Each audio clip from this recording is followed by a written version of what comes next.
I feel very elated because I didn't expect it. Okay And all my hard work paid off. So I'm just euphoric right now. Okay కాలేజ్కి సంబంధించి డిపిఎస్కి సంబంధించి you are the topper. So ఇక్కడి faculty మీ percentage ఎంత? 96.6. 96. అంటే మీకు ఇప్పుడు ఏమైనా ఇంకొంచెం కష్టపడితే 98. ఇప్పుడు ఇదే స్కూల్కి సంబంధించి 10th క్లాస్ స్కోర్ చూస్తే 98. Of course CBSE 12th standard 98% వచ్చిన పిల్లలు ఉన్నారు. సో అట్లేమైనా ఆలోచిస్తే ఇంకొంచెం ముందు నుంచి చదివితే బాగుండేది, లేకపోతే ఇంకొంచెం ఫోకస్డ్ గా ఉంటే బాగుండేది, అట్లేమైనా అనిపిస్తుందా? Yeah, I feel like I slacked off in between because I lost motivation.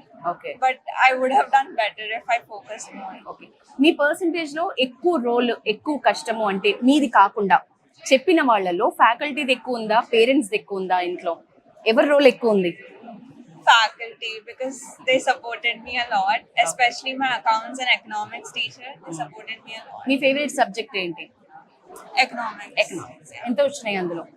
97. 97. Okay next ఏమవుదాం అనుకుంటున్నారు further? I want to go into the field of finance and I want to become an investment banker. Okay